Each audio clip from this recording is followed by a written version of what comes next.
Hey, it's Treasure with Baller Story and a Half. This is Commissioner Eagle from Watson Basketball Classic. Eagle, where are you from? Bronx, New York. Uptown, you kidding me? What schools you played for? I played basketball at LaGuardia, but I played football at St. John's University. What made you get into basketball?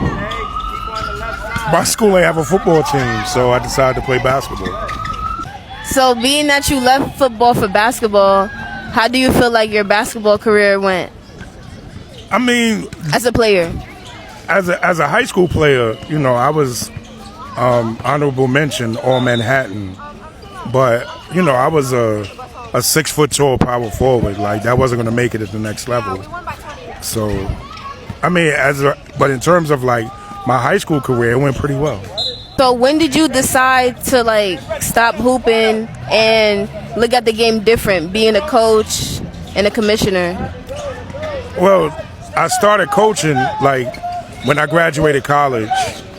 I saw, you know, there was a lot of kids in my neighborhood that needed a coach. What neighborhood? West Farms in the Bronx. Okay. Good move. So I saw a lot of young kids that needed basketball guidance. So I decided to coach after college, and then after a while, you know, the women started coming up. So I started coaching girls in '96. Do you see a difference in coaching girls from the 90s and now? Big difference. Coaching the girls from the '90s because my fault. Coaching girls in the '90s, all they did was play against boys, so they were a lot tougher. You know, their skill set was a lot different. But now, just due to society in general, it's you have to be a lot more patient with these young ladies because a lot of them don't get the training that a lot of the girls had when based back in the '90s. So, the adjustment that I had to make, like coaching from the '90s, then now, a lot of these young ladies, I'm gonna say the entitlement.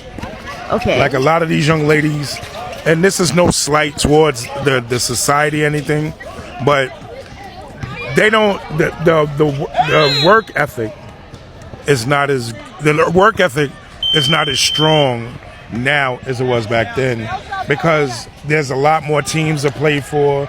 There's a lot of coaches that don't demand accountability and responsibility from these young ladies, and so they can, if they don't like a program that's strict or a program that does practices, they can go to another program and just play. Whereas back then, you had limited teams. You had the Gazelles, you had Gauchos, you had Riverside, you had Douglas, you had Millbank. It was probably like 8 programs in all of New York. So unless you wanted to play in one of those 8 programs, you had to be a certain way. What do you hope to see for the girls' game or the women's game in New York City? Number one, just the amenities that the girls don't have. You know, I want the full thing like the guys. The guys, you know, they have commentators, they have music, they have all of that stuff. The girls don't get the same love that the boys do.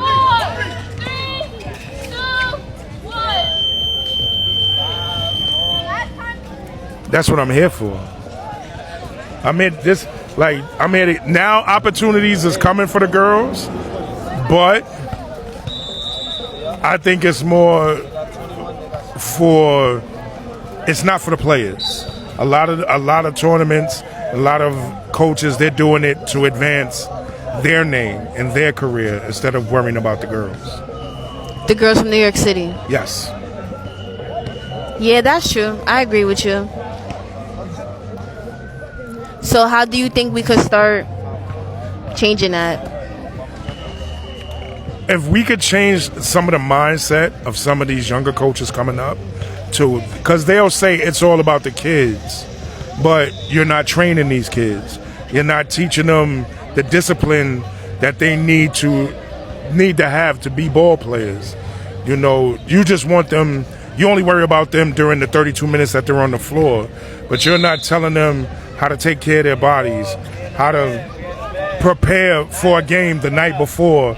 You know how many times this year I've come to games where a girl has left her sneakers or left her jersey or couldn't find certain things because she didn't pack her bag the night before. That's part of being a ball player, and that's the stuff that a lot of coaches don't do. So until we get that down pat, where the coaches start to do that, that's when women's basketball in New York City will start to grow. But do you feel like certain girls or players should already know what their expectations as a basketball player? Some of them like basketball because some of their friends play basketball. But, like, the first person you're supposed to learn from in terms of basketball is your coach. Okay. If your coach isn't teaching you, a lot of the parents, they really don't know because a lot of the parents never been players. So when you're thinking about playing in a game, a lot of them, if you got a 12 o'clock game, they're waking up at 10 o'clock. When they're supposed to be up earlier, eat right, make sure your bag is packed. That's a lot of stuff that a lot of parents can't teach because they've never been players. That's where your coach is supposed to step in. Okay. So what's one thing you wish more people knew about girls basketball in New York City? They can play. No, they can really play. The biggest drawback when it comes to girls basketball, in my opinion, is too many programs. Too many programs that where the talent is so widespread that it looks, you will have one girl that can play and then the other four just like basketball. There has to be you go to these other cities, it's 2-3 teams at the best, and the best 36 players play in all 3 teams. It's not like 4,000 teams. That's the problem. What's most important to you about girls basketball in New York? Them learning the actual game, like learning the fundamentals, learn the basics. I would say 90% of the girls that go away to these AAU events don't deserve to travel. They don't have a left hand. They don't know how to stop and pop. They don't know, they don't know how to change direction. There's a lot of things they don't know. They have that one specialty, and that's why the coach has them. She may be defensive, but now when you're on offense, you're playing 4 against 5 because she's not good offensively. They don't, they're not teaching them how to be a full player. They're teaching them how to be specialty players.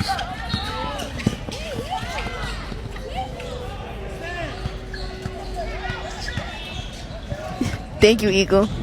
No problem, Treasure. Thank you for coming out. Welcome to Watson, bro.